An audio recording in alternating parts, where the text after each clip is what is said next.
Yeah. Kati sanun kulu palamba kulu demandi. King K. Duro Beats.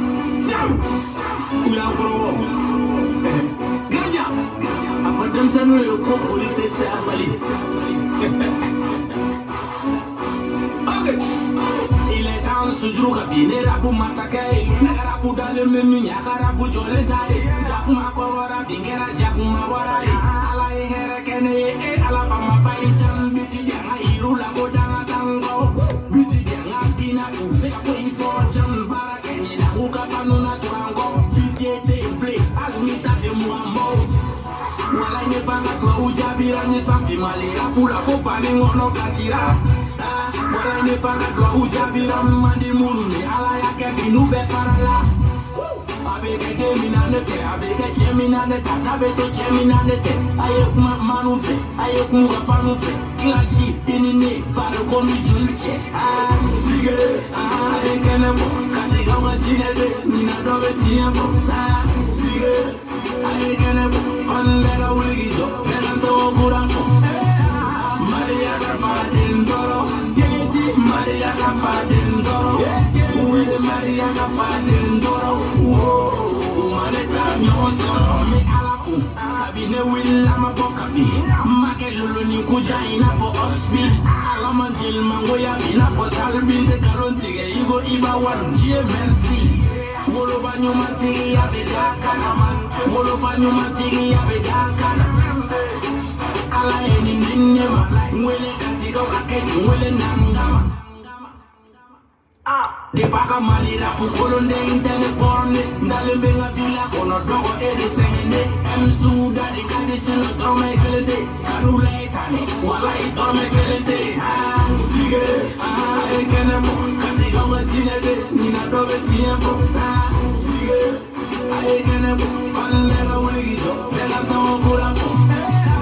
Maria Cafadin Doro Maria Cafadin Doro Maria Cafadin Doro Maneta Nyosoro Mama Duga Sama a.k.a. Star Kasama Kalishon no wale tigini Maduga Sama Sizane fana kimina ni Fama dunia Gwanila Chifoni ya fara Awa bokungo konala na Bamako Iti jane, itara waso Wala kemu pabe sorondoro ni kaso Togo mabanela, ne wole la kotama so Wala bani jaku makele na chiembe kaseni la biafika Awata ke sese USA Elve konyinga iflante ne Kastak fale walunde Amana soy Sige, ekene mo Katika wajinede, nina dobe tiempo Sige, ekene mo Salut Internet Manden kaw kuri basi tawla ni basi tawla ala kana basi kambela jelena kaw fo kaw walimando foli mini dantala horonya kene ka dambe kene ka yeredon kene ka fasojo kene ka kaw fo kaw walimando foli mini dantala les links mes respects à vous ni basi tila ala kana basi kambela jelena fitini bonyani karama kota ko nyisima ikaki ire kuntai sigu ni minemeleke ya obela jelen folendo fimani jema obela jelen folendo amani nanga princesse kura ni kadiya soro ka toda le links ga princesse kura ni amani no fana ko ana fana baga foli biya foli mini dantala bangoni ga rere ko be chogodi kibaro be chogodi Mustapha ko be chogodi ni basi tawla ala kana basi gambela jelen na malien dembela jelen nyuma fara jugmanka abela jelen ka were soro foli nkonana Malion awnyo de fo tiye keneka horonya keneka fanani tala banani tala me family nyuma obe sura kono kodo nyuma ni kala nyuma obe sura kono oye munde cedri ba on critique fen chamande la me ba soro uli yere jogo o man ibe ngalon chamande da adama dewna jugya ani nyengo ya kama ka soro uli yere jogo wallahi man me ambena munde yato sympathiza anyagamine ndo munde yato jene yere sidiri chouba ale soro ale kala nyini e munye ale be sympathisant kono ale ni chebe ka kenyon fe mais atafe muso were ni chebe ka kenyon fe sympathisant kono a kunye mundi yere baya yere bonya odron de kada ale be ka fo jene odron de kadi jene fane o temenen ko fe aw ba fo dande pari ko akana laminike anko amba ke faso de mais on tabo faso de nku ka fo ambeta di le links ma mo fonde c'est ça la réalité. O de différence ba ni céderi tio céderi olube deli la duguma de olube ka saraga mine duguma de mais ay jo tiɲɛ la quoi aw kana saraga mine duguma ka tila ka bono ye ka to yira mɔgɔw la kɛnɛ ka k'a fɔ ko sympathisant de bɔra ni ye ka sɔrɔ ko ngalon de don a waati ma se de mais ne de b'a labɔ ka di maliyɛndenw ma un à un. C'est ça la vérité. Ne de fɔ sa ne ko n b'i ka sympathisant kɔnɔ fo i ka sɔrɔ kelennin de ma quoi ni vocaliser de don mɔgɔ tɛ ne bɔ vocaliser la sa dani e san saba de k'a la mais i karamɔgɔ ye jɔn ye o ye ne de. C'est ça la réalité. Comme il y a un vocalisé la tête, on bena jene taula, on bena au taula, on beka mou arnaque choco du mendala, on beka balo mou la choco don sur chocomi, a dalia beka bo choco du mendela, n'ereba la boca era malien dola, au go on ye jene a kele casra, on ron jene a kelate, au ko ye kafru ye kasra, on ron kafru munafa wute, on no bisika ke kelenia, au ben galon fen siri manga famila, on galon kele in jogo. Kolon de ba aula mais aw bado a jogota awna aw bado a dambeta awna aw bado anka horonya ananga dambe wallahi wode ba awna ambe tiede ka mais aw ben galon de ka parce que sans saba in kono aw nana kan galon siri malien den kelengel na bela jelena aw nana ka furu faraya ka balmaya faraya arasbadi de kama ko mali ka soro mali joli ko kuma taw kono ka soro jeneya ka dani wali muso ye o dron de hakilna bawle o ye de ka dani wali muso ye ani wali balma muso ye o dron de hakilna ba awni arasbadila on taw sera ka munde ke balmaw ye asera ka munde ke sinjimaw ye ani katla ka balmaw nan sinjiw nan faw nan koru arna kenu kan na floy pour que ka avenir de lanaye no temenen ko fa sera ka munde ke mali ay mun gan na flo mine dongodo awbe kalo awbe dioro mi mine a joro be mi est ce que aw sera ka ira mo kele na wa ka fa ka dioro placer ni ndi adona yande atewo fe min te o te fe min make ka barake o bara no te quoi fe min kera ka barake o de no be ye na fa be fe min kele la de ni ya ke har ni e ma fo mo baye mo ba do angana flo ma tiende adona ni nyoro de la c'est pour cela que an kana jene ka vocalu la folo après an banto konna la doro ambe jigi ambe na dani fe ko voilà anda awa aketo vocalu be se la ta fo 2 minutes là c'est pour que kuma kana tige kuma ka famia bono boire ka nyina balma muso yere fe parce que ne siti chamanke do yere la mo bi kanu dunu nyogonche muso do be uni chef la be nyogo kanu wakati kelona abe laba kelela cheda ofena be ubi muso chama tata city kono o laba meke kele nyaye ay city chamanchi nyaye nyakawi donc ango éviter choko éviter muso ko éviter sinon no ma éviter amana ge faso jore chogo o fein ne ba chinye anya kawi kuma dawla muso daw be ipta so ni chama me nyogo fe city kono bobe ko kala ma o chowi bla nyogo na uve city bi ke chogo sugudo la kolomatigalu ni fon a chamai bon che daw fe na be me che de ga kote ka cha ola ipta so city kono muso chama be onu bi so ka ke nyogo fe bon kono na la muso be nyogo so ka ke na muso c'est comme rivalité ya bon be nyogo kolomatiga ka ke kele anya e city chamanchira. Donc vraiment no fina biseka éviter obejani. Voilà, jene kanin kuma mbe munde yira auna.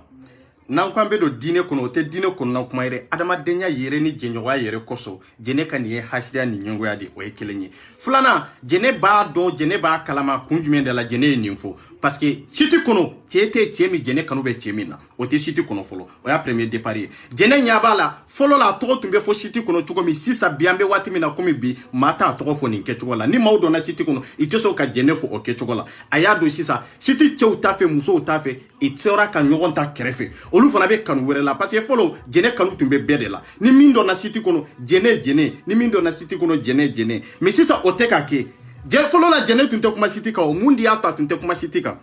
parce que beko ko jene aya titri bonya ka valeur bonya ale bolo ale fendo de femi ni mo ta asugudo laba na mo ya laje ka toy chewi be muso ta krefe ibe krefe kuma ke fo laba na anana ke kanwe unu nyogonte jene sobina odela akoko ni mawdo siti kono ka kuma kan kuma info ka fu sirini na nonte laba na olube be ko dola kasura alete ko min kalama imana bonya togo ado ibe bonya do de bi ko ni eme yona mabata de aba soro madeni do de bi ko ni madeni ti ko ebe yere sidiri bi yere jate maba wala togo jumena ni maba femfe nyambolo ka fo karsa maba ide abado mimba ko ale de kapsana ale de kabunai o de difference ban nyonji fanka do maba ya te soro tende on de be make mabai andi bi ke madeni jene ni nyoro de me ambe nale pour que cadeau kanu ɲɔgɔnmaw ni ɲɔgɔn cɛ cadeau furu ɲɔgɔnmaw ni ɲɔgɔn cɛ cadeau minnu ka di u ni ɲɔgɔn cɛ de a nana kuma siti ka sidiri ka kuma tani argument sugu dɔ ye arrogance sugu dɔ ye comme arrogance bɛ mɔgɔw manipuler cogo min kana siti kɔnɔna mɔgɔw manipuler nin kɛ cogo de la c'est ça n'o tɛmɛna ka bɔ yen nɔ mɔgɔ minnu bɛ groupe kɔnɔ n b'a daminɛ fɔlɔ cɛw ni musow la k'a fɔ bɛɛ lajɛlen an nana de k'an bɛ fasoko kɛlɛ kɛ an nana de k'an bɛ arasa dɛmɛ o kɔnɔna la vraiment a bɛ ɲini plus possible mɔgɔ si tɛ denmisɛnnin mɔgɔ si t'a fɔ mɔgɔ si ma nin kɛ kana nin kɛ mais adamaden i bɛ fɛn o fɛn kɛ il faut assumer ne jɛnɛ ka problème bɛ yen ya parce que mɔgɔ n'i ye san 18 tɛmɛ ka don 19 kɔnɔ fo ka se 30 nin kɔ ma an fɛn o fɛn bɛ nin kɔnɔ an si tɛ denmisɛnnin an bɛɛ ye mɔgɔkɔrɔba de donc ne bolo mɔgɔkɔrɔba i bɛ ko o ko kɛ il faut assumer y'a ye donc k'a fɔ cɛw ye k'a fɔ musow ye a kɔni ka d'an ye n'an bɛ se k'a kɛ baara yɔrɔ ye cɛ minnu bɛ yen k'a fɔ k'u bɛ taa musow ka inbox kɔnɔ u whatsapp kɔnɔ k'a fɔ k'an ye musow ka numéro sɔrɔ sisan k'an bɛ se ka taa ko dɔw ta k'u sɛgɛrɛ ka sɔrɔ u fɛla tɛ u hakilina ko tɛ u diyaɲɛ ko tɛ vraiment an b'a ɲini an balimakɛ bɛɛ lajɛlen fɛ u k'o éviter yɛrɛ yɛrɛ de yaya mais an t'a fɔ mɔgɔ min kan ka min kɛ dɛ parce que vraiment n'i y'o fɔ o kɔrɔ k'i ye mɔgɔw ta k'u k'i denw de ye mɔgɔ si tɛ mɔgɔ den ye yan bɛɛ bɛ yan nɔ bonya ni karama de ka ɲi mais an b'o fɔ yɔrɔ mun na parce que n'i ye mɔgɔ ka whatsapp numéro sɔrɔ k'i bɛ avancement sugu dɔw kɛ n'a tigi diyaɲɛ ko don n'a y'aw ka kow kɛ bon bɛɛ ye mɔgɔkɔrɔba de mais tagalen ɲɛfɛ ka bɔ ka plaigner ou bien k'a fɔ musow kana k'a yira k'a fɔ an bɛ ka tɔɔrɔ weleweleli ni fɛnw na vraiment a bɛ siti goya mɔgɔw ye quoi donc kuma fɔ kun y'o yɔrɔ de yaya mais kuma fɔ kun tɛ k'a fɔ min kan ka min k'a ka ɲɛnamaya kɔnɔ kuma fɔ kun t'o ye kuma fɔ kun ye de harcèlement kana kɛ quoi yaya cɛw ka éviter ka harcèlement kɛ yaya an ka essayer plus possible k'a kɛ baara yɔrɔ ye k'a kɛ faso kanu yɔrɔ ye dans le plus bref respect quoi dans le respect total quoi n'o sera ka kɛ o bɛ diya an ye voilà jɛnɛ français fo in to ye non tɛ ni ma français fo in to ye ne tɛ se ka n ka video kɛ a vrai dire mais jɛnɛ e b'a dɔn groupe min sigira jatoya ni molobaliya kan o groupe kelen bɛ laban ka ti o kan de kan e b'a dɔn fɛn fɛn tun bɛ groupe in kɔnɔ bɛɛ tun bɛ jɛnɛ dɔrɔn de wele hali mɔgɔ tun tɛ kariya ka mɔgɔ wele mais laban na e nana kɛ cɛ min b'i wele cɛ min b'i wele laban na cɛ minnu bɛ e wele e b'olu ka appel rejeté i t'olu ka appel ta tugun muso minnu b'i wele i b'olu ka appel rejeté ne ko baganw de bɛ site in kɔnɔ wa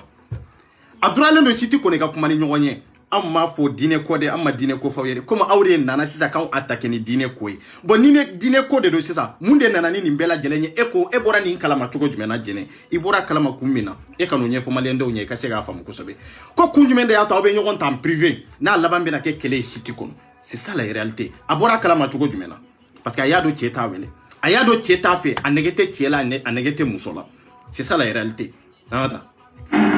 toujours aw bɛ hakɛ to n bɛ nin bɛɛ fɔ mun na parce que n y'a a cas vécu bon j'ai vu que a ye duman caman tiɲɛ site ko la bon k'a fɔ musow fɛnɛ ye musow k'u kɔlɔsi yaya u k'u kɔlɔsi anw musow fɛnɛ k'a bila an kun na mɔgɔ si tɛ denmisɛnnin ye k'i bɛ mɔgɔ ka vie contrôler a nɔfɛ mais an k'a bila an kun na en premier temps fɔlɔ an bɛɛ donna de k'an ka fasoko kɛ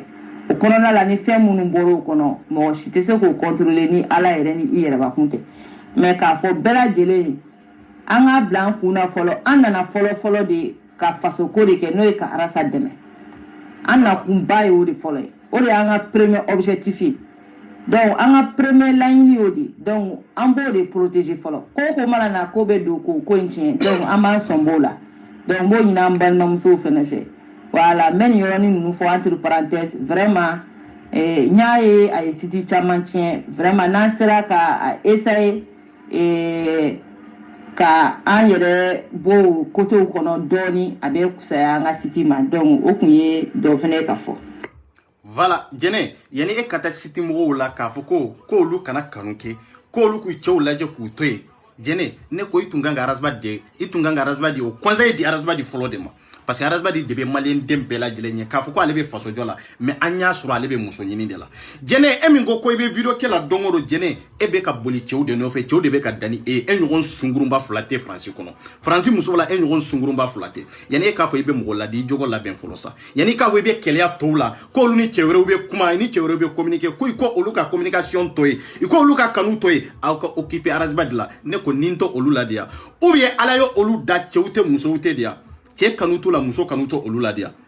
mais ebi ka buni bela sur Facebook ebi ka buni bela krefe ebe sungurunti ebe tietige la dongodo olu kana tietige krefe way kelenye fulana ika occuper arasbadi la jene ede kanga occuper arasbadi la nin konza kanga farasbadi follow de yani kana foshiti la mowe parce que arasbadi de minana muso kola arasbadi de minana jire ala araba de be kalabanti ala malende be bo kalama yani kata daga ci groupe la de unka manyo defo nko cedri siglembe dictateur fanga de ka arabadi ka hakilna oye fanga mi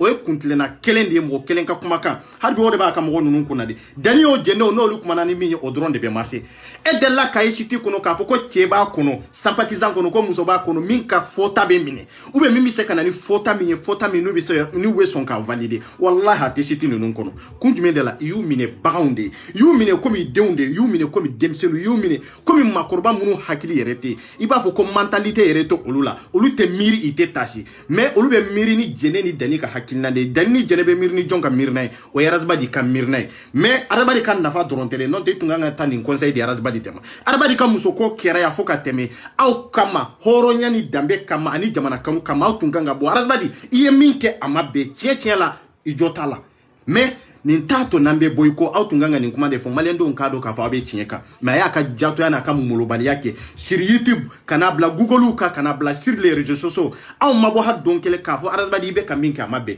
ne ko malya ni miri ni tashi ani faso denya yere wallahi billahi malya ku sigi ku miri est ce que au kanga bo ka u dado mo were ka kungango kuma la sur les réseaux sociaux na sura be tashi de au tunganga fo bati ye minke ni yere de filmi har na sura ereri kera na bora har na sura yitare na bora tiala amabe maleu ambe ya fanyina obolo nindi tunganga kya ko fotai maleu mbado vraiment mojite ni tero ereri kono mojite ni filiti soro au tunganga na usigi sur les réseaux sociaux on a ka daba denya be on a ka kodombalia be on a ka kuntilena be ka fo on a ka rasbaji kanu be ara ba de tam mali kamade mais tiala au tunganga na nkuma de fo malende unyi malende umba fo tiela horonya bawla dambe bawla mais awbe gidimi nofe horonya to odela mais aw yere sababu koso ambe to ko yere sababu koso ambe sa unofe ninde tunganga kyo mais suni tle awbe réseaux sociaux sanfe abe ka do fawlegu abe ka do bawlegu abe ka ngalo finta ka siri do de la ka do c'est ka do jogo yere valider ka ke fenye ka soro yere o jogo kolon yere ba awdela eta do jogo kolon folie de iba donde ya bara de que c'est pour cela que bise ka inventer ka élément ka ke kowere ka damo were la ngalonka aw be kan galo min damman ka famila aw be ka damo were nuna wallahi malendo mba kalama ka fo ko tientala fem aw be ka fo jogo kolon jumende nana sur les réseaux sociaux aw ka damo la ko akele mayaras badila ati wallahi billahi ati arbari fana jogo kolon fem fo abeyera aras badila e jene fana minana nin ke chogola daniye koni tew e koni sidiri hari sude kafsani e koni hari shure kafsani ekoniye parce que teba koromi ka fo ka teba koroya dafalendo ka fo ko laydu bida horonya bila dambe bila etsika dani musode eni musode tsika kanuke katla ko filmer ça kana wasono e sur les réseaux sociaux ne ko maleum be miri rojume maleum be tashi rojume islamia be rojume dambe ni yere dombe rojume aw ye chew ye comme ne chew ye chugomi aw ni alati nebe son ka dali muso e katla ko filmer kana waso sur les réseaux sociaux karsa langolo mbolo aya fa ko ne 24 ko na soro amadeli ani muso mi madeli ka kamukede amadeli ka je muso mi no fede kwa kana no de langolo ko mago bodela o de etiba kuriya ede c'est ça mais muso mi ina be da dongo muso mi ina be nyon fe dongo ni o langolo soro e noko kamale maya bola est-ce que tu farnya yere bola est-ce que kodona yere be nin kuma fwa même no muso kele nyere ko e dani langolo nyere babolo mo yere tajate parce que ambado muso mi ni chemi be nyon fe olu de be nyon langolo soro aw e desa aw ye nyon langolo e kabawa aw be desa ka nyon langolo soro chugo jumena o te kabayo ala ko ya ambolo o te fenye femi ni malendo mba mi na ko ye ka fo ko ye tiba kro de ko argument bi bolo o ye de argument e bolo e ka argument danye ini no fe mo ani kan ba ko lu kele c'est ça la réalité non te e kata muso were nyilu be kata chewere langolo nyini kananai chemi na madeli ka kenjo fede ite se ga so e muso fɛn fɛn kɛlɛ sur les réseaux sociaux ka dɛsɛ a la a tigi langolon de t'i bolo de i n'a ma se ka kanu de kɛ mais i da sera muso la sur les réseaux sociaux kan'i sigi kamalenbaya ni cɛfarinya kama mun wɛrɛ de don i n'a ye kanu de kɛ ka tɛmɛ i n'a jɛra de ka tɛmɛ n ko o tɛ cɛbakɔrɔ tamaseere ye sa o tɛ cɛbakɔrɔya tamaseere ye o tɛ hɔrɔnya tamaseere ye o tɛ danbe ni yɛrɛdɔn tamaseere ye bon jogo min bɛ e dali la o jogo kelen de bɛ arazba de la jogo min bɛ arazba de la o jogo kelen de bɛ jɛnɛ la aw bɛɛ jogo kelenw de ni hɔrɔnya ye tiɲɛ e bɛ ka kuma min fɔ sur les réseaux sociaux san joli adamaden ma bɔ ka nin démenti adamaden nɔfɛ mɔgɔw ma publication kɛ nin kan hali bi maliyɛndenw b'a fɔ k'a fɔ ko CDR sympathise k'olu de ye fasojɔlaw ye mais maliyɛnw ne ko o tuma an bɛ ka diinɛ min fɔ ka waso ni silamɛya ye o silamɛya bɛ yɔrɔ jumɛn an bɛ ka waso ni chrétienya min ye a bɛ yɔrɔ jumɛn an bɛ ka waso ni faso kanu min ye de a bɛ yɔrɔ jumɛn ne ko faso kanu kun ye de an kana ka ngalon siri ɲɔgɔn na faso kanu kun ye de pour que n'an dara ni muso min y'an kɔ filmer ka bɔ n'a ye ka n'an sigi réseaux sociaux devant tout le monde k'a fɔ bɛɛ ɲɛna k'a fɔ n dara ni karisa ye ko a lankolon bɛ n bolo o de ye malidenya ye aw de ko Mali ye hɔrɔn jamana ye Mali ye danbe jamana ye donc Mali danbe ye nin kɛ cogo di ya aw taw sigi k'aw miiri k'a fɔ n'a sɔrɔ Mali avenir bɛ ninnu de bolo Mali avenir tiɲɛnen de don n'a sɔrɔ Mali a danbe n'a ladabɔ bɛ ninnu de bolo adamaden n'a jɛɲɔgɔnw de bolo k'a fɔ ko hɔrɔnya banna Mali kɔnɔ ko danbe banna Mali kɔnɔ a maliyɛnden tɛ yen a silamɛ tɛ yen a chrétien tɛ yen a kodɔnnan tɛ yen a kalankɛla tɛ yen min ma nin mɛ sur les réseaux sociaux adamaden yɛrɛ dabara b'a fɔ a ye na ni muso in k'u kɛ ne ko an t'an sigi ka miiri an de ko an ye danbetigiw an ye hɔrɔnw ye ɲɛma min bɛ nin fɔ est ce que e kan ka tugu ɲɛma nɔfɛ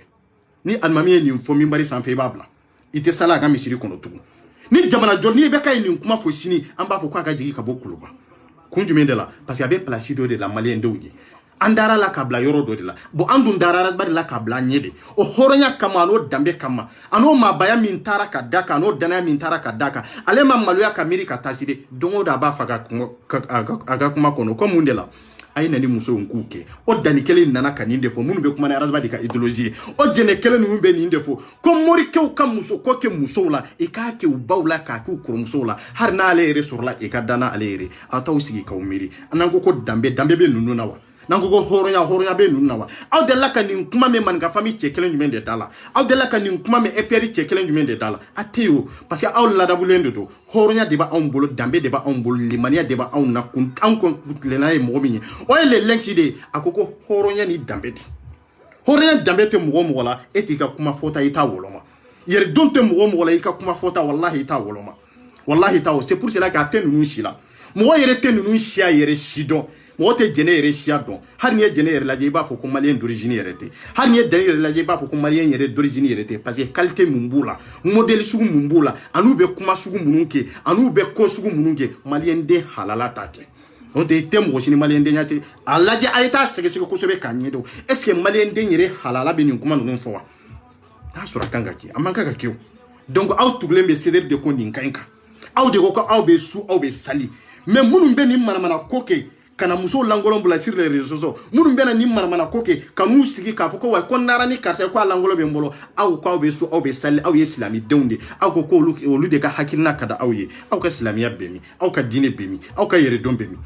donc aw bɛ ka diinɛ min fɔ diinɛ t'aw bolo c'est pour cela que waati caman an b'a fɔ ko maliyɛnw ma diinɛ faamu fɛn wɛrɛ tɛ dɛ fɛn min bɛ lagosili lase diinɛ ma ani danbe n'i ka yɛrɛma hɔrɔnya ma n'i ma se k'o dɔn n'i y'o dɔn ka ban ou bien k'a mɛn ka ban ka tila ka tugu a nɔfɛ o b'a yira k'a fɔ e bɛ diinɛ de fɔ i da kɔnɔ mais diinɛ e t'a waleya e t'a ɲɛdɔn c'est ça la réalité ni maliyɛnw bɛ diinɛ dɔn ka danbe dɔn mɔgɔ tɛ tugu arasa kɔ dɛ surtout dani ninnu surtout jɛnɛ ninnu i ye kuma jugu bɛɛ lajɛlen bɛɛ fɔ sur les réseaux sociaux aw tulo b'a la aw hakili la an b'a fɛ ka mun de fɔ n'i y'a ye an b'a fɔ karisa i ye min fɔ a ma bɛn fɛn wɛrɛ tɛ i y'a bɔ i da de kɔnɔ ni ne ma min bɔ n da kɔnɔ n tɛ jalaki n'o ye dɛ ou bien ma min kɛ n tɛgɛ ye n tɛ jalaki n'o ye dɛ bon i bɛ k'a f'u da de kɔnɔ i bɛ k'a kɛ de anw y'a b'a la aw tulo b'a la maliyɛn bɛɛ lajɛlen tulo bɛ nin na k'a fɔ mali ye danbe jamana ye ko silamɛya b'anw bolo mali kɔnɔ silamɛya nana a ka ca ni san 100 ye mali kɔnɔ maliyɛnw aw de ko k'aw bɛ tugu ninnu ka hakilina quoi maa minnu tɛ jamana fɛ f'u kelen ka hɛra maa minnu tɛ muso fɛ k'a dɛmɛ n'a sɔrɔ n'u mako tɛ muso in na de ka da n'a ye maa minnu tɛ cɛ dɛmɛ ka baara k'a ye ka hinɛ a la ka makara la fo k'a sɔrɔ de ka da n'a ye ou bien ka dɔ b'a ko hɔrɔnya bɛ min danbe bɛ min aw ko malidenya kosɔn danbe kosɔn ko mali ye danbe jamana ye n'a sɔrɔ mali ye danbe jamana ye aw bɛ k'a fɔ cogo min de wallahi mɔgɔ tɛ tugu arazba di ko tugu fo ka diɲɛ wuli fitini min b'a bolo de n b'u labɔ n'u ma faamuyali sɔrɔ de ne de b'u labɔ. parce que groupe kɔnɔ ni sujet tɛ a tɔ bɛ kɛ de a ni sɔgɔma aw ka ko bɛ cogo di aw ka ko bɛ ka ɲi wa a ye sɔ dun wa a ye makɔrɔni dun wa mun bɛ yen nɔ karisa wa bon ni sujet tɛ yen avec Kodi. Yaya. Bon, en réalité, ni sujet be mogo bolo, débat be Kodi kan. Yaya, débat be Kodi kan. Et puis, mogo be de groupe kono. Il faut essayer, parce que c'est vrai, vocal ou bichaya. Yaya. Bon, moun be en ligne à chaque fois. Il faut essayer que débat sujet mieux, que sujet la jigingana. Yaya, à chaque 2 heures, on va essayer que débat vocal la jigi. Yaya, info. Ni info jigina. Kumaka mi beda info ka. Moko ka essayer kosebe à chaque fois qu'on la main. Yaya, c'est très important groupe kono. Ni info blala. Kumaka mi betugu info la. Et vraiment mɔgɔw ka essayer ko kumakanw lamɛn et puis ni info blala ni mɔgɔ bɛ ka fɛn min fɔ et an b'a ɲini o tigi ko kuma jɔ comme ça info bɛ bila information bɛ tugu a la direct mɔgɔw bɛ faamuyali sɔrɔ yaya après la personne peut continuer k'a vocal kɛ quoi c'est pour que voilà information o ye de ni kuma b'a bolo site kɔnɔ n'a sɔrɔ fasojo de do info côté o dongo de size bɛ na site kɔnɔ dongo do a bɛ size sɔrɔ site kɔnɔ mais fasojo t'a kɔnɔ ni fasojo b'a kɔnɔ an ka site ninnu filɛ dongo de bɛ size sɔrɔ a kɔnɔ 24 heures sur 24 heures maninka famille kɔnɔ 24 heures sur 24 heures i b'a fɔ de i sɛgɛnna i bɛ t'i da i bɛ taa sinɔgɔ mais dongo do i bɛ size sɔrɔ a kɔnɔ size wɛrɛ tɛ faso c'est dire mun de b'a développer mun de b'a to maliyɛndenw bɛ fara ɲɔgɔn kan mun de bɛ se k'a to an bɛ se ka fɛn dɔ inventer an ka jamana kɔnɔ maninka fan bɛ nin kɛ cogo de la n y'o de fɔ aw ye san 3 san 4 aw bɛ kɛlɛ kelen na hali bi aw bɛ na size ko kuma de fɔ aw ka site kɔnɔ et donc aw ka site sigilen tɛ size kan tugun quoi mais on verra an bɛ nale. Salam alaikum groupe sympathisant cɛ ana muso aw bɛɛ lajɛlen ka daminɛ groupe 1D a bɛɛ sympathisant bɛ fan o fan ka fɔ aw ye an bɛɛ nana ɲɔgɔn sɔrɔ groupe kɔnɔ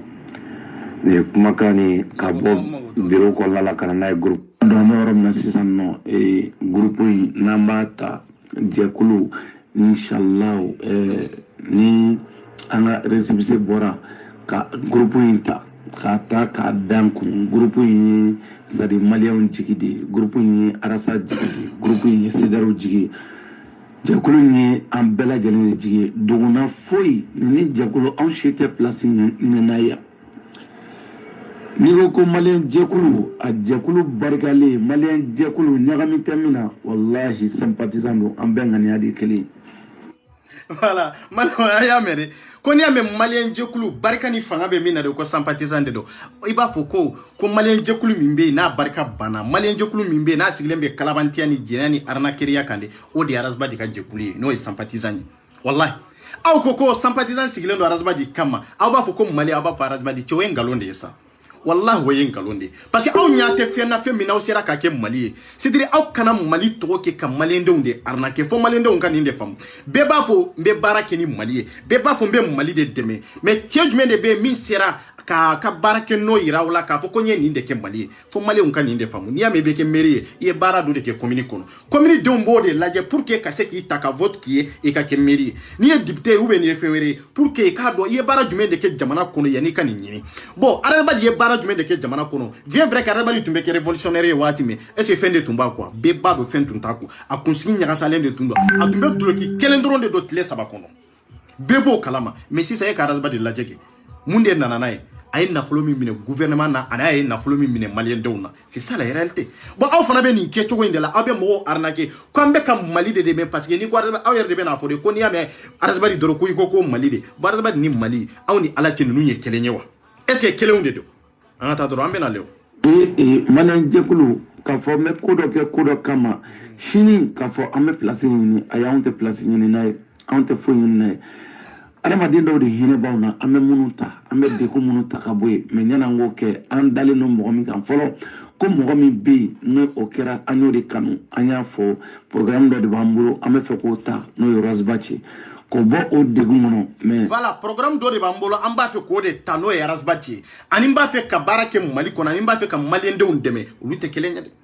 sisan fo maliyɛnw ka nin yɔrɔ de faamu parce que i bɛ arasba di fɔ yɔrɔ min i bɛ mali tugu a la ou bien i bɛ mali fɔ yɔrɔ min dɔrɔn i bɛ arasba di tugu a la i b'u mélanger ɲɔgɔn kɔnɔ mais kalanbaliw ni kunfinw wallahi olu t'a faamu parce que n'i ye mali tɔgɔ fɔ dɔrɔn anw bolo dɔrɔn k'a fɔ ko i bɛna mali de dɛmɛ non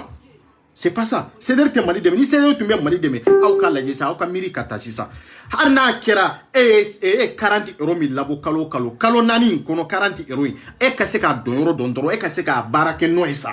Tiens la harni yere 40 € économie e bado ikanga kembi nyesa ibo kala mo. Bon e yo nyona joli de di ni eta ta yoro do. E yo nyona keme joli de di ni e ma se ka joyoro e. Iti sigi kemiri o dépôt yoro la. Ka foko nafate e ka wori boyna. Importage tala olube ka kenuka avenir de la lide olube ko mako de dlana e minonte malite. Na tundona mali la itumba to yede. Na tundona mali la itumba joyoro e. Ni ay ma joyoro yiri la halbi. Ka foko ninde de wallahi mado mali kono. Wallahi mado mali la yado arazbadi anu yere kundela. Ayo nyinga ko so ibeka bala audelaw. C'est ça. Alinya fe inshallah sympathisant ko fe on rebe bois la mini ni chitakile min banendo min sonindo obemna on soro on te mo ngane parce que anya fodi ka fongo ni kanumbila ibna on soro no bien awte mo wonege mais sans sabakono tiayo prévu la bossa e ti maleo anka ke horonya nyogo masa sans sabakono ayo la bossa sans saba nyere wori yere anya faro yere la sa aw ko yere toy mais aw kala je sympathisant sigle ni bité ça sankele ni ko ay nana wori aw de ko 30 millions bora 50 millions bora ke ay nani hari yere si kelenya sa male on ka se ka don sa mo ku ka wori ta yoro don sa ke jinya gelera de et puis jinya gelera nimma wallahi billahi jinya gelera nimma sa jinya gelera kamo arnaketa mais aw ye mo munun kan na folo mini sympathisant kono aw ba labo wallahi billahi aw ba labo aw ma fo ko ambeta moru mine kana olu goshi ko parce que ye wel na folo doa ou bien ku darani muso yewa dani eni jene on de bawo sama kana na we sur les réseaux sociaux ayam mamunu ga doro me do wallahi male on ba do aw ya do ni yoro de la aw ba labo kayra male ndona on de bawo goshi aw ba labo kayra sympathisant mo la wallahi billahi habeke aw tisika molo bali yake kataw diani maweru kan na folo ko setu ye ko dabale tuye ko dabara tuku ko parce que ku be sirawnye ko parce que ku be sirawnye har nu na razbadi kanu razbadi kanu efemeria na nye karsa kanu oyechi me ay karsa kanu me ay wori mi labo ko baraka kenoy mama kanu tende aya kanu jamana de kama ko baraka kenoy akanga baraka nay katla kayira la vraiment ikana flo machi ko manga fambe ni kecho de la chebe ube musobe mi ye drome labo ni ta yorodo wallahi billahi atawmbolo ambe wasona ndambe parce que ambe wasoni mali parce que ambe ake munde mali comme yere ka kuma ibena kuma do fanko va folo parce que famille kanu ni famille kanu iba ye ka fa projet mu bolo u kana ni mo na kana aw je ka baraka nyofe ay dale die mo bela jeli atayna ko france ga odoro die mo be ba kono ikara die fa yi vore ye guinée ina be kuya parce que on tate on nga deme basi o mali ko fo on nga deme basi o mali mais au demain on est chez nos rasbatma ani fantan ka boko foli ko ka bela jeli ni dusukun ka yira ka fo ko ni demain de kadi voilà malion nindia to kuma be adama dendu akoko oluka sympathisant ko guinée umbala ivoire umbala jamana were mo bala mais dani ne tado aw be kuma wati do la munu nyere ba ulame olu te réfléchir de wa ou be te fin de wa mais tado odona guinée kamale ni mi mbora ka ibeka critiquer ka kuma ni ibeka e munde fo e ma fo ko maliente iba fo ko guinéen de do ko aka to ka président de critiquer parce que état de droit yere siglen be minka état do yere afrique yere minye ite nte jige la yere parce que yere te fenyere donc bon e ko guiné umba no ko guiné nunu guiné munu ba kono ube ivoire munu ba kono malien de droit malien te idona kono kunjume de la ko afrique bekele mais on mako be ma tono de la mais aka toro auto asime on mako be ka jeni mo ye ka barakenu ye kan nafa kama mais ni toro ko yusoro ou bien ni bono yusoro ni nyani ko yusoro auto deme o kankade mais nous ye tien fa ye domi aw bu kele o do ka fo ku ye tien fa ye mais aw mako be heramina aw ka se ko suru kundro mais olu ku manku e manga ku dado fere la ivoire munu ba kono olu danye kan na folo dire diro ndawma mais nous dado mali ku ngango kumala ka fo batie ni nka mabe oluma e ka droit de do ka fo de en tant que nango ko afrique malien do nyere kanage e ka droit de do ka fo aw ba munde fo ko malien te ko ivoire onde do guinée kemi nyani fo guinée umba ka groupe kono olu bu ka diro sara no olu ko ibe kama ko anga président kanasa anga soldat kanasa e ka fere nyini ka kelke minada anga soldat ma beta abe olu doya sur les réseaux sociaux parce que ma kala te fendo mais abo yere ke intellectuel ye kana usigi ko jiebe ka ulame ka soro jiebe ka ulaje ka yelawla parce que jiebe ka bo aw ka kodon balia na ka kalamalia kalama mais abu ka drome mine kana aussi ka foko Mali Guinée ko abede kelenye ne bado ka foko Mali ni Guinée be kelenye e bora ka video ke tiemi ngai tunte video ka ka ninke chokola ube ni masika ka kuma ufama ka kuma fota ufamude itunganga weleli ke kanyini ngali ke muwerela aya fo kamina ka se ga tradie ube no tebe cheyere ka nimuro nyini ba wele ibe kuma nae no te jombe sojo ha otere malien do nyere bela jele est-ce que jombe so mo min ka joka ibe ka fana baneni mo folo mi nyake ngo awdedo me Guinée unte so kaninke awde nana uje ibe ka fama to afai abama to abai sur les réseaux sociaux aya doya ngo nye malien do nye mais est-ce qu'on sona ka kia ibe ka bambele mara mais est-ce qu'on sona ka kia ambeka impo be di ibe ka dema mais est-ce qu'on sona ka kia amba son ka kio mais anya ira la be sera minga mabiama akayelema anyo de ira mais on a ujo ka fana baneni ka traiter tous les noms ka traiter ka bo silamiala ka bo aka dine ka bo aka dambe ka bo aka yere ma horonyaka mais Guinée petini min kumana ama ibe ka fanende ama baneni en contre ay Mali de défa en contre ay Mali de défa diechema ayam fu entendre munum bey am munum bende ayam de défa gouvernement ka mais e ka horonya be me ka dambe be mi e desrawo de la ne tarisi ka ke fanani banani mais ale tana ka kala na ka donia Guinée petini ama fe mere anani sigidi ka jatibo sitiri fantom be segena e ka sorasu be ka sanin ke de la munde ba to ni be ka sanin ke la e ka yele mai kanga koke koye parce que jamana do ni ta horonya ni dambe de kama pour que ka se ka jamana lakana ni tika jamana lakana chien fo moye ou be sababu mi ato jamana be lakana e ko chien fo moye jamana do nkabo a chien kalama nko ayo defo mais ngwa ba di maso ko kuma defo arbadi ko kono ko français tanga problème or que Mali problème ne a Mali problème tele dien problème benye français sen voilà be to regarder surtout Afrique kono bebo de bodo ne bodo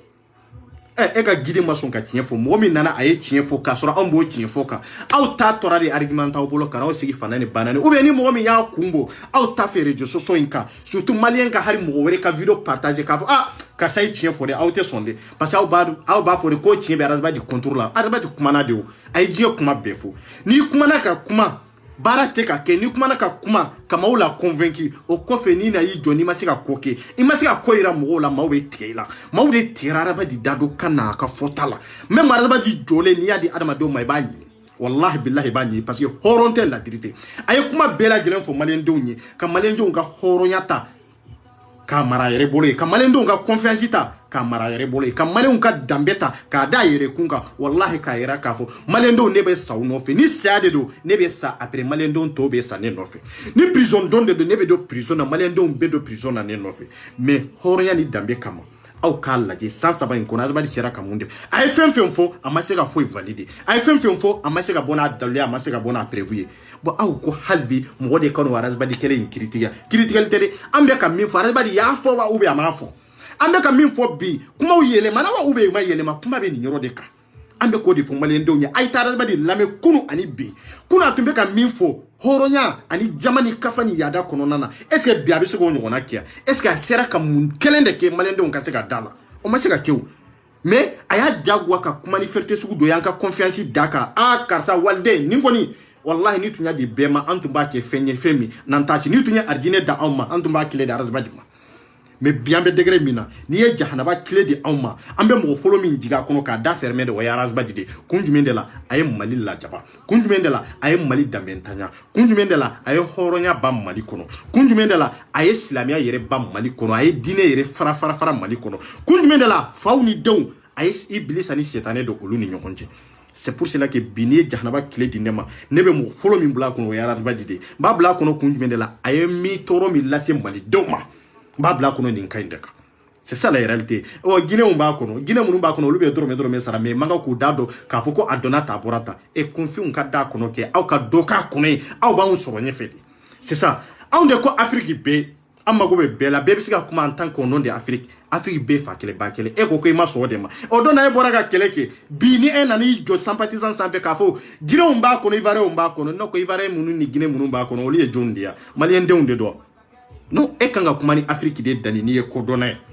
pour que ka jama so rotere pour que ka frafinde on fra nyoronka ka malien de on fra nyoronka de e ki ta ke Afrique sa ni mi e ko jugu be sarate ko jugu esa neni be sarate neni esa toro be sarate toro esa toro do be abe kila me ba sarani nyuma yae o tewero do ko were kada ma don sensibiliser ku fra ngonka c'est ça la réalité pour que kanani benye mais mogo hera ka awye amo hera sara hera la de awa mogo nanani boné aw fe ayo boné sara boné la katla ko ka hera sara boné la tugun quoi ngodi ya tawbe ko aw bi avancer c'est derbi avancer faut que Dieu la rabadi te avancer mais am benna la rabadi kama wallahi ke folo min benna la rabadi kama de oyene araj 24 de voilà anda kanun oh ni kanun de kadi arasbati kanun ibsira sympathisant so mais ni nale no politique politique ayi on te politique moy on te politique ko bien e ko kanun ni kanun de kadi ibena sympathisant ko ni arasbadi kanun bila malio am bolo ni mani kanun bila de ikanga ta sympathisant kono parce que ni ame aw be bi mali de be ni ame aw be ka mo fara nyon ka bi wallahi billahi mali de be ni mali te aw ti se ka mo fara nyon ka man ka fami ko ni mali kanu bila ibena man ka fami ko e per ko ni mali kanu bila ko na e per kono parce que aw ni mat se je mami te faso fe ça en tant que ni ma ke faso fe aw ka se nyon ma faso de aw la se nyon ma ni ko ito faso fe yala est ce ba on yere kun fe ko ni ko te faso fe de ibena fara munun ka de aw de commandier parce que aw beta faso de nyini yoro were de kateme aw nyire kunka aw de faso de nyemene mo mi go ku ito olu fedu e no bi se ga je ka baraka nyon fia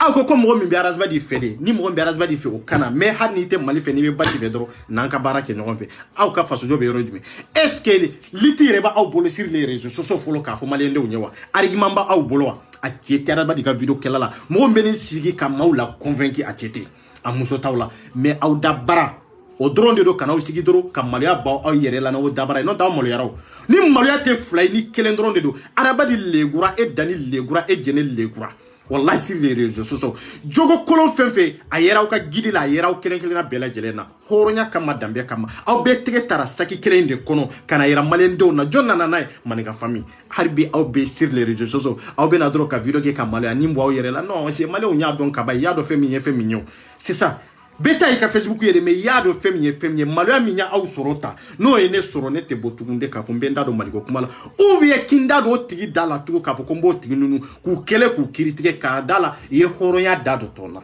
anye horonya dade to siderla anye dambe tigi anya dade tawla c'est ça la réalité ni maloya te flaide aw maloya fambia aw taro dogo mo kofe aw laban kera de ni ko laban kera benfo tade ka taw dogo benfo kofe mais annana na yere voye ka o teke ta saki kono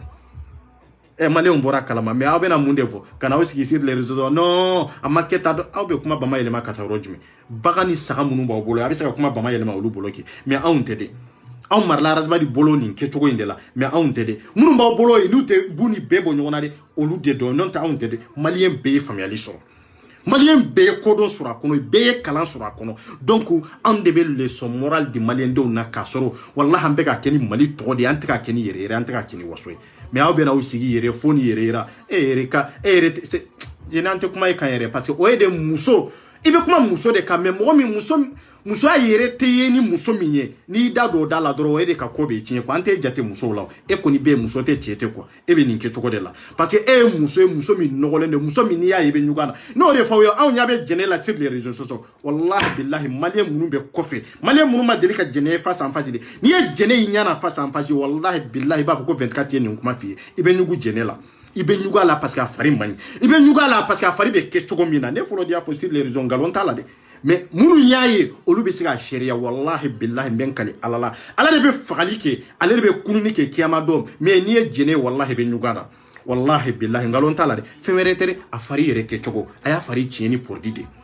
aya tieni pour du dronde ninde ba kan de non te ma femere favere ni dronde ba et puis muso mi ni cheu nyabe bo anofe ube ni chobe jarabala ube ni ya doro na be sinaka muso ko ere nege do la foka jewuli wallahi te jene ne de ya fa on sigilen do ya fami kama o dogole te mola ka korojara ka fo ka singa fo ka intervention na abe fo ko sobe morola abe fo ko sobe ka groupe mo gorba fo groupe folo flana ka o bela jelen fo madame de la présidente ka o bela jelen fo groupe mo bela jelen ka fo inshallah le premier demen do nyinina demen anyinina ne dani fe ne dani anyini ay yalla mene ko demen do nyinina chogo jeme be delili de la guerbiya de la duguma e madiam nyode fo ça est-ce que fembe nunun ko ka ke mali e folo est-ce que fembe nunun ko ka sega mo were bon no lawa ka sega mo were ka demen kiye pour que ka bon no lawa est-ce que fembe nunun ko demen nyinina rojume aya nyini do wode la abele be buni bela sur les réseaux sociaux ngabe ka do deli duguma de ni nette mo ta fawiye de deme mabo folo de me abena boyana ka bonne de ba daki fawiye anata ñani ni duguma donc deme ñini na maloboro dama maloboro dama do ka ta ka di fantoma me dani ngoni ñini même ala ni awni ala tie nununde ko comme beta militaire demunu sara ko ambe tu deme ni kalabantia ni nafiya de ko yanan kata olu deme ko ankata fantaw deme ja o yere be ka deme nyini duguma ko maloboro dama alamede maloboro dama dani aw mashika kariya sympathisant million kele kota kato do malola kata di fantaw ma aw mashika kariya koke mais aw be se buni bela sur les réseaux sociaux mais aw be se deli la duguma aw be se gerbiya la duguma aw ye de fo an go kwamba disi da mali de la kamali deme an se ko damayira femi mbambolo de kamali de on deme ka fantaw deme tiela an go kwamba militaire u deme ne ko munde la aw tisika deme tan na folo mimba aw ku sansaba ka wori farangon ka yana aw kata do drogula yana aw kata do kapotila yana aw kata diara sama na be ta do musola ay fere ni dro aw ko ta fantam munu aw ku dalen do yiri kono aw ko mo munun ka du tira nu nana bamako kono nu nana serkili kono ay ta na folo di oluma. C'est très important au cas ka bono la ka se ka mako donya wire jamana kono demain te baw c'est-à-dire ka fo karta demain ke jamana la ka fo ko e toro kanati ke lo kamade c'est-à-dire jamana demain ate ba ay abi ya tami yere ko dokotoro so bon am mata dokotoro so yere demain anyanga seko ke dokotoro so la ka ba temena ka ba mais am bi projet min ba an bolo bi o ye de kata sorasi demunu be munu sara ku dento an bo lu de demo projet kelen de ba an bolo bi bo seri mo fana ka laje kata docteur so laje sa ou ba kata école so laje sa ou ba kata mamunu fana be siraba dawla ni militaire ou ni police ou fanta munu be fala to munu be ayta olu fana de mesa malendo un ka don saf ka fo afana yaw cheko ke mali sa an ka boni mbuni bela sanga dabara baya indabla sur les réseaux sociaux mo ka se ka u joroe kateme ka kuma fota kan quoi mais aw be kuma de me kewale tawla aw be kuma de me joyoro tawla aw be kuma de me miri tawla demen taw bolo ka lase malima demen min ba aw bolo aw bo nyini duguma de ate ba aw yere kunde aw be ta nyini mo were de bolo ka bona ye pour que kata mo demena ye ka keni aw yere kun to e kata di arastama ko rasta kato demen di sympathisant mo yaki ou be cédri mo yaki amora ni plan kalama yere de bena valider yande ni ta fode e yere dabara angata ndeme mo duguma demen nyini na au don, on veut que les premiers mains, on veut que les premiers mains, au don, on veut que les premiers. Demain, ben à Kadiaras va dire le premier mai. Ah oui, mais ni vocali, ni on est faisant qu'on est sympathisé en connaître ça, on devait comment mourir, mais n'a pas de vocali nous n'a pas de tout là. Bon, le premier mai, on demain sur la choco du mena, parce qu'il y a deux de délits d'ougma. Pour que akase ki deme kamaloboro do sako dima ikatu di arastama mo ka do ka fo arasta be barala de abega fanton deme ka fanton deme rojume ka do kan na flo mine nyuma ya kama horonya kama dambe kama e masoko tigi wali nyumando e fere nyini kato to di arasta dema e me maleo o do na be dugu jumena ni be kay bara minke amba fo me na ma bara minke o te fo ni dipte bara minke o be fo me dipte bara minke ambetla ko bara ko tanuta ka dai be ka o do na be dugu jumena oye hashira ni nyengo yade mo mi ye bara minke ibe majamu kada o bara deka ibe féliciter kada o bara deka che bara kawye mais ay feri ni aw ka che de trofo mais aw te che trofo de abeta de rasba di dema parce que benya be rasba di dema na tara malo indi fantom masa amba fo no sango na dandelo no rasba di be bara la de man ga fami mo be ka minke ngalonde do mais nimbe ka me jonde dala ko setanye dabali tanye ambe ka deme nyini duguma mo bolo ye malo boro dama ambe ta di arajba di malo 11 le 1er mai pour que akase ka di fantoma horonya be mi dambe be mi est-ce que fembe nunu bolo ka ke malia bo fentigi munun be ani munun ba fe kana société daele mali kono ani munun ba fe kana ni fewru ye mali kono pour que jamana ka se ka avancer ayo olu be kele sur les réseaux sociaux olu be yere sirana ala na o dabarani parce que nous nana ka fo be na fendo ke mali kono e be na hakili nyuma nyini mali de bolo mais ni min nana sur les réseaux sociaux mba fe kata ni société ndaele mali kono mba fe kata ni projet ndaele mali kono ni projet be mbolo na mateme ni arzba di kayoro idoro abe wuli abo fani na abo bane na abo o ka réseau abo banfuye ka bo abolo o te marché ande mo mba fe ka société o ndaele mali kono wallahi ayna man ga fami be je kaw deme ambaw deme ambe franco ka société be ndaele mali kono ande nan kroke munun be oluka barasoro no le barasoro ambe ka munun deme ta antu deme ta mo wore debe jonu oluye ni ay ambe aventure la bi ambe wori ta ka ti kata mali kono go sungalo sera sitaka fewere tere enfana mbana nkoro munun be te baralaw ibe bara munun na ite sara surala ibe mo wore de la bara yerete c'est pour ça que mais ni société d'aile la bara be bara be soro ibiti ka bara la ibena kalo mana amana ke cogo wa woro le be sarawla mais no te soro jamana min kono pour que arabadi kani kele beke ka se ka mo sensibiliser jamana kono ani jamana koka wori tugu ku sensibiliser jamana kono ani jamana koka olu kana jamana kono kana projet daile ka projet di enfant ambaw nan korolay pour que be ka se ka bara soro doni hari kalo kono wa worula ni hakilla c'est très important mais arabadi date ni nade ate kuma ni nkane awani projet sugu chama debe France kono Amerique kono Espagne kono amgo chama debe na folo bukunde kanade mais ibe sira munde ni nous nana mo chama fana na badi tilela de jene ni dani na badi de wula goshi wallahi yuka projet uchi bola chama de bende takana tala de chama de bi wala ay to ngani mboni na ata mais ka taka di fantoma abe dini sympathisant di makulu bela jere to ka boka foli ka au bela jeli voilà akoko abeta di fantôme mais abedi sympathisant jamakulu de toy mais jamakulu ma di amabo sympathisant kono o yede sympathisant ye wori mi labodoro o doyoro kanaye kano nyingaliki c'est ça la réalité arnakeria kunye ninde etara demain nyini mo were de bolo o mo were ka demain o ye aider ka pour le mieux mais sympathisant mo ye wori mi labo o wori tayoro ira olulaki mais etara demain nyini mo mi bolo e beno demain kele ndeke ko dini sympathisant toy ni e o dini sympathisant toy mo te sur sympathisant kono tu ka plaigner ti était sur kono ka plaigner ka fo ah bo kalo kalambe ka wori bo me anta tayoro do mais ni wori bora kalo fla saba e beta demain de nyini fama do fe worti do fe ko o ka e demain obe demain mindi ema ebono dini sympathisant toy bon amunu te sympathisant kono sisa anta kalama ambolo a sympathisant mo de be ka demeke or que sympathisant ga nafolo eni arasba ni jene be ka audia o nafolo kelena tayoro tala na yoro tala mo dusu kasile be sympathisant kono mo to yone be sympathisant kono mais qui eta fo muso ta fo de 24 de ba kuma fo c'est ça la réalité ngoni ndi arnaqueria ni de kamo arnaquer flagrement aw yere nya wallahi billahi mo nya tourner mbala ka ere nana fo tuko ka ere manke gon ni be mo arnaquer kana yuru la flagrement ka foko wa ko nyaw arnaquer e nana ninde yira nununa parce que munde la e video kela de e mana bla yoromi nunu ti sega la wuli jene mana bla yoromi nunu ti sega la wuli c'est ça e tara deme mi nyini nano deme dore kata di fantôme ah sympathisant en ka wori fleni a dona ninda de fe olu te nyonyi sira law ça n'a rien à voir avec sympathisant. Na folo mbe sympathisant quoi ni deme mi nana di Emma. On est sympathisant tabi se ga kelen chukodi. Mais ebeno de nyagami sympathisant kono ko deme de di arasba di mani sympathisant toy. Aba har ni sympathisant mo mi bora kam mankan gebe mundeke. Anye deme mi de arasba di ma odona ko akata di. O deme bora ro me ko abora sympathisant kono. Ka soro doro me sympathisant ga doro me ta kono. O wori ayo tla am mo sabani ngonje. Mais sympathisant mo be boni bela ko liye deme. O liye deme de parce que masega ni nyoro de femme.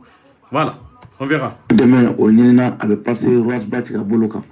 Mais avait passé sympathisant Tola, Dani Mounia Nini, Sego Kala, Nyani Dougma, Nyara de Mémoire fait Dougma, Minte Sanfakoui. Or, au don, on avait passé les premiers menus et samedi Nata Kounoy. Bien, à Coco Dania Nini Dougma, Nyani Dougma, Nyare no fait mot d'eau fait pour que casse can demain. Mais avait passé les sympathisants trop de Kadi Arasbadima. Malion. Bon non koni ndebe ku bolo dongodo mais sympathisant be drome mi labo da tayro teo la wallahi billahi mega kime de fawiyata ibe ku arnaque ni nke choko de la sympathisant sigle ni bi che wori mi mbora ne ko atara rodme mais debe fen kera wallahi drome ma bo sympathisant kono de ne de ya ko ma fawiye adorme ma bo sympathisant kono na ma ke ka t-shirt u dronye wallahi adorme ma bo sympathisant kono de awa deme wori be bora mo wore de ko ademe malo na sogoro be bora mo wore de ko mais be no dini sympathisant trop de non anko tede ay min ke faso ay na no de mo be ko ka na folo mi labo ko mali de aya blam mali yoro mi ay du kolo mi sa ay so mi jo nai ubi ay robine min do nai ka kolo mi se nai de ay na yira mali ndew na sa ngo mali ndew ndedo nute ko kalama amunumbe ambe ko kalama de nous te fendo amunumbe on nyaba wala de et puis ambe ka wala jede voilà ko fo aw bela jeli ñene aw bela jeli bonya bala ka boka foliga sympathisant che ana muso ka foliga aw bela jeli ala ngana to ñoy baray ala kana datwana ala kana dotan shila ala kana nimisa barayna ala kan to ñoy wa assalamu alaykum aw be nimisa bara la barate ni yo ngaw nimisa lende fileni aw degunen de fileni aw torolende fileni awni ala chaw be hera surunina naw ye barake maliye wallahi on be do kawye wallahi na asro be cheka wallahi on be do ko ye parce que on taw jugu yere on be ka yira wala de aw be ka son kolon min da mo la o son kolon keme de ba aw yere la aw be kan galon de siri mo la ka sura aw yere de be galon dingen kono kuma be ni nyoro de ka non te man ga famille mabo ka fo ka be ka minke malier ko vraiment ko jugu de donde non on mo fo de ni e deme fen ke malien denye o deme wallahi an yere bi deme ki félicite o deme ka mais aw be ka minke takamo arnaquer ni nafolo dile weruye krefe ko ke jamakulu ka nafolo ye même ala yɛrɛ ma sɔn nin ma même hari kira minnu taara kɛlɛkɛyɔrɔ la a ko ko mɔgɔ minnu bɛ sa kɛlɛ la sanu ni wari minnu bɛ sɔrɔ a la wallahi a ko kira kana don mɔgɔ si kɔfɛ k'u ka tila de mais bi o kɛra anw balo fɛn ye bi o kɛra anw b'o minɛ ka ɲɛnɛma jamana ye mais bi o kɛra anw b'o minɛ ka waso n'o ye an ko k'anw ye silamɛw ye k'a sɔrɔ an bɛ ka balo yiriba la an ko anw ye silamɛw ye k'a sɔrɔ an bɛ ka balo maaw nin na an ko silamɛw ye k'a sɔrɔ an bɛ ka maaw ka denbaya an bɛ k'o ti ka balo n'a ye hɔrɔnya bɛ min danbe bɛ min maliyɛnw Mbablaya ko kacha mbafa yo ko kambe watuere merci beaucoup voilà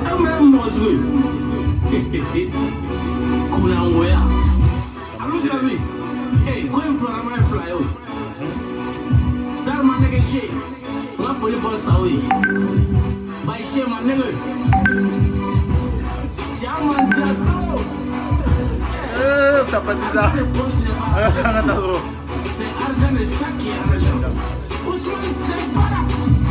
Santural Beats. Pipa mon présent très très fort. Mes respects.